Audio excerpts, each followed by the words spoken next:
Ayan. Blanch lang po natin yung ating mixed vegetable kasi yan po ating ilalagay sa ating omelette.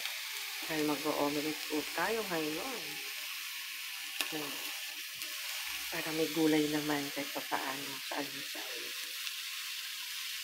Lagyan natin ng butter at sibuyas.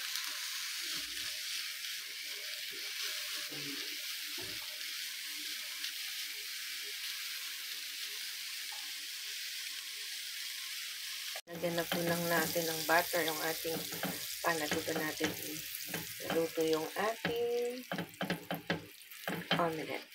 Spread lang natin yung ating butter, yung ating egg. Lagyan na po natin yung ating vegetable. Then ipiplit po natin yan. Yan.